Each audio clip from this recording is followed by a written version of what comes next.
Assalamualaikum warahmatullahi wabarakatuh. Om Swastiastu. Nah, di pertemuan kali ini kita akan mewawancarai salah satu narasumber kita, yaitu salah satu alumni dari Universitas Pendidikan Ganesha.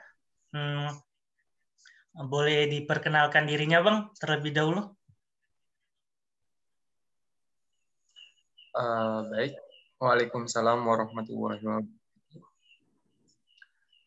Saya Miftahul Rizky, angkat tahun 2014. Kemarin lulus tahun 2018 di Universitas Pendidikan Ganesha, khususnya jurusan Teknologi Pendidikan. Terus, Bang, kesibukan sekarang? Kesibukan sekarang, kebetulan nggak ada kesibukan. Cuma gara-gara pandemi ini, kesibukan agak berkurang. Ini ya, Bang, kita langsung masuk ke tahap wawancara ya, Bang, ya. Nah, menurut Abang, bagaimana cara kerja belajar online, kan? Di mana saat ini yang kita tahu kita menggunakan pembelajaran jarak jauh, kan, Bang? Iya, betul. Nah, terus pasti terdapat perbedaan antara pembelajaran jarak jauh dengan pembelajaran tatap muka yang langsung di sekolah, Bang. Iya. Nah, apa sih yang Abang rasakan terkait hal tersebut? Baik. Pertama, perbedaannya sangat signifikan, di mana waktu tatap muka kita bisa menggunakan metode ceramah dengan langsung kepada siswa, dan terkendala saat ini yaitu karena pandemi, yaitu kita harus mendesain sebuah media pembelajaran yang benar-benar efektif ya, agar tepat sasaran yang akan diproseskan melalui media online kayak gitu. Jadi kalau menurut saya lebih efektif secara tatap muka sih. Namun karena keadaan yang memaksa buat kita harus benar-benar bisa menyampaikan sebuah materi. Dan kebetulan juga saya mengajar di sebuah lembaga swasta, yaitu jenjang SMA di Madrasah Aliyah Zainul Bahar kayak gitu. Jadi kita dari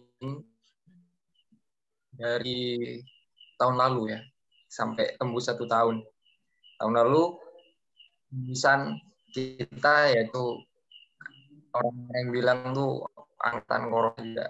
Dan tahun sekarang kita sudah meluluskan juga angkatan corona gitu. Jadi sudah 1 tahun kita berjalan kayak itu, dan semoga bisa cepat pulih. Mengenai ke topik lagi ya, ke pembelajaran, sebenarnya tergantung tutor yang akan menyampaikan sebuah materi, karena dan syukurnya saya masuk ke jurusan teknologi pendidikan itu belajar pernah belajar berbagai media itu. Nah, di situ di teknologi pendidikan saya sangat bersyukur dan sangat berterima kasih kepada dosen-dosen saya yang telah mendidik saya mengenai apa itu pembelajaran. Jadi hampir 100% ilmu-ilmu yang didapat di perkuliahan itu saya pakai di dunia nyata gitu. Apalagi saat kondisi sekarang, saya harus mendesain media pembelajaran yang efektif, yang interaktif, terus yang apa ya lagi ya? Ya, efisien juga. Oh. Kebetulan media adalah video pembelajaran kayak gitu. Jadi untuk proses penyampaiannya saya upload ke YouTube gitu ya. Terus siswa saya bagikan link-link YouTube itu. Jadi saya menyampaikan materi di situ bisa. Cuma terkendalanya kita tidak bisa menegur atau menyampaikan sesuatu secara langsung ketika itu. Nah, terus Bang, bagaimana menurut Abang jika belajar di rumah ini atau pembelajaran jarak jauh ini dilanjutkan hingga waktu tertentu, Bang? Kan kita belum tahu nih sampai kapan belajar secara sistem online ini, Bang. Nah, untuk kedepannya, bagi lembaga saya tuh punya komitmen, kita harus minta bantuan kepada orang yang ada di rumah. Contohnya seperti wali siswa gitu. Jadi dari dulu memang ya, sebelum kita melakukan secara full pembelajaran itu online, kita kebetulan punya data orang tua, nomor teleponnya. Nah, kita sesempat mungkin harus menghubungi beliau-beliau karena beliau yang bisa mengawasi putra-putrinya gitu. Jadi ketika sudah jam 6 kita sepakat kepada orang tua untuk menjaga karena anak itu akan segera belajar daring gitu. Untuk kedepannya ya kita tinggal komunikasi aja dengan orang tua. Kalau sudah peraturan kayak gini mau maksa sekolah yang kena denda gitu. Dan untuk belajar online-nya anak-anak itu kita mempunyai portal sendiri seperti sistem akademik gitu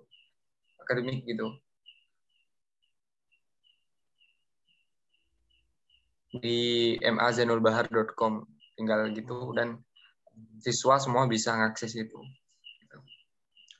Nah, terus Bang, seperti apa sih dilema yang Abang rasakan saat proses pembelajaran daring ini, Bang? Sangat dilema ya, terutama kalau sudah jam daring gitu ya. Kita nyebar, kita nge-share link buat pembelajarannya. Terus ada siswa yang kadang masih belum masuk ke ruang kelasnya. Terus kita juga dilema tentang apa benar siswa ini dijaga betul sama walinya gitu. Itu yang sangat dilema itu. Khawatirnya tuh takut siswa itu tidak mengikuti secara jujur pembelajaran gitu. Itu aja yang rasa dilema. Kalau masalah online-nya sih udah nggak ada masalah. Kita udah sediain sarana gitu. Nah, terus Bang, apakah proses pembelajaran di rumah mampu meningkatkan produktivitas siswa atau malah menurun, Bang? Kalau evaluasi saya tentang mata pelajaran saya kemarin sih, siswa mampu meningkatkan nilainya gitu. Karena kenapa? Mungkin kalau asumsi saya, siswa itu lebih mudah mendapatkan informasi melalui HP mereka. Gitu. Jadi ketika ada sesuatu yang membuat penasaran kepada siswa, contohnya suatu pelajaran ya, itu siswa akan mudah mencari informasinya di internet. Gitu. Jadi siswa itu kalau yang benar-benar mau belajar, dia akan lakukan apa yang dia ingin ketahui gitu.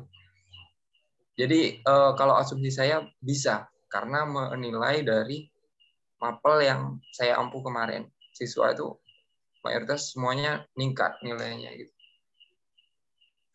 Nah, kemudian Bang, apa saja sih kelebihan dan kekurangan pembelajaran sistem online ini yang Abang rasakan? Kalau kelebihannya mungkin ya yang pertama lebih efisien. Terus yang kedua ya namanya juga pembelajaran jarak jauh ya. Yang dari lain kecamatan, terus yang lain kabupaten gitu. Kita kan punya siswa yang santri gitu. Terus dia lain kabupaten. Gitu. Jadi mereka bisa akses apa yang kita inginkan gitu. kita jadi belajar dari jarak yang jauh, tapi tetap dalam satu tujuan. Itu kelebihannya yang pertama ya. Terus yang kedua ada juga kelebihannya, yaitu ketika kita mengassessment, melakukan ujian online gitu. Nah, kita sebagai guru tuh sudah menyiapkan soal, dan itu akan diproses oleh sistem. Jadi salahnya, benarnya berapa, itu langsung kedeteksi gitu. Jadi nggak usah lagi kita seperti zaman dulu ya, ngoreksi gitu, nggak. Jadi udah langsung gitu. Itu kelebihannya juga. Terus kekurangannya ya, Ya, kalau Bang. kekurangannya di mana-mana ada kelebihan pasti ada kekurangan ya. Ya, Dik. Kekurangannya yaitu kita juga selain di daerah perkotaan, kita juga punya siswa di daerah pegunungan. Jadi siswa yang di daerah pegunungan itu kadang sulit untuk mendapatkan jaringan. Itu ya kekurangan yang pertama. Terus yang kekurangan yang kedua, yaitu kadang gadget mereka tuh nggak support gitu. Maksudnya nggak support yang masih RAM-nya 1, kadang gini gitu. Jadi lemot, mereka mau beraktivitas itu masih berat gitu. Itu mungkin kekurangan sarana dan prasarana ya ketika kita melakukan daring. Nah, terus Bang, bagaimana tanggapan Abang terkait penyampaian materi? Apakah tersampaikan dengan optimal? Apalagi kan kalau yang materi-materi praktek gitu, Bang. Kalau kan lebih sulit kan, Bang, menerangkannya dengan menggunakan sistem online ini. Oh ya, kalau materi praktek biasanya saya memakai media video pembelajarannya, di mana di sana memang sudah jelas. Kadang kita sebagai mahasiswa dulu, waktu saya ketika saya bingung terhadap sesuatu, pasti saya buka YouTube gitu, nyari Iya. referensi kayak gitu. Nah, jadi saya terapkan itu ketika kita mau praktek, terus siswa ada yang belum nyampe ke materinya, oke lah kita belajar dari video pembelajaran. Jadi tergantung kita sih mau mendesain seperti apa. Sebenarnya anak TP tuh gak ada kesulitan sih. Iya. Di media oke, terus di sinematografi oke, semuanya di kayak di ini apa ya? Kamu fokus di Ini di reportase, Bang. ini fokus di berarti jurnalistik ya. Jurnalistik Fokusnya ya. di jurnalistik juga oke. Jadi tergantung apa ya? Kalau menurut saya nggak ada kesulitan sih untuk menyampaikan sebuah materi, apalagi materi praktek. Khususnya bagi anak TP loh ya. Nah, nih Bang, pertanyaan terakhir nih. Nah, nih Abang, nih sebagai seorang pengamat pendidikan, dan Abang kan juga sebagai seorang yang terjun langsung ke dunia pendidikan, Bang.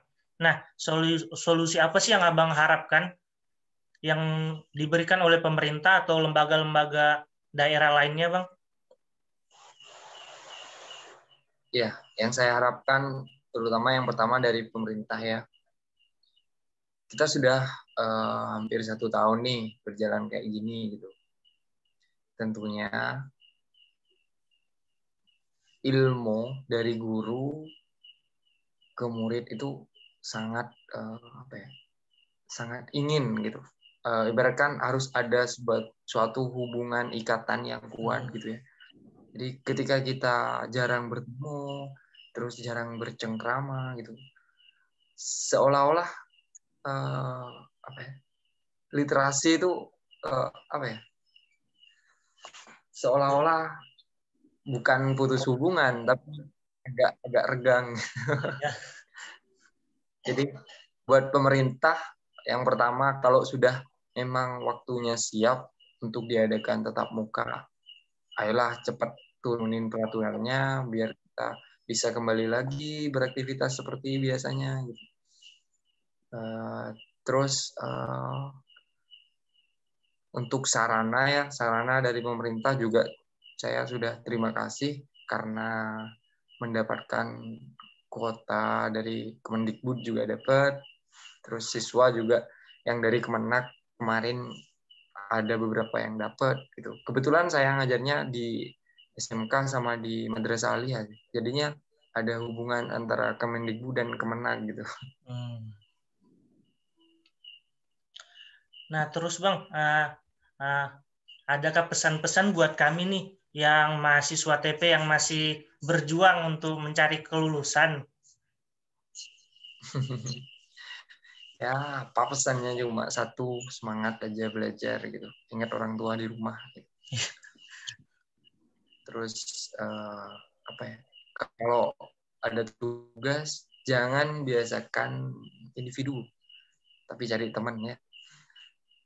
Teman di kelasnya yang sahabat gitu, kita kerja bareng gitu. Jadi kalau saya pribadi lebih teamwork ya, kerja sama. Kalau ada apa-apa tuh kadang kita nggak tahu tuh, terus berasumsi sendiri tanpa referensi yang kuat, itu juga keliru menurut saya. Jadi buat khususnya di Akmal nih ya, semangat aja belajarnya, pasti bisa. Jangan sia-siakan waktu kamu di TP ya. Rangkul semua, gali semua apa yang kamu inginkan gitu. Dosen TP pokoknya baik-baik. Alhamdulillah. Ya, itu pesan dari kakak. Oke Kak, mungkin cukup sekian wawancara kita kali ini. Saya ucapkan terima kasih atas informasinya dan waktu luangnya Kak. Ya, sama-sama. Sukses buat kuliahnya. Iya Kak. Juga kepada semua dosen-dosen TP, khususnya Pak Kejur, Pak Komang, ya. Terus kepada dosen-dosen senior, Pak Agung, Ade, sama Pak Tege juga. Ya. Sama Bu Putri. Pak Wawan, Pak Alex. Ya. Baik, semuanya, Pak Yuda, Pak Dewa juga ya. Terima kasih atas segala ilmunya.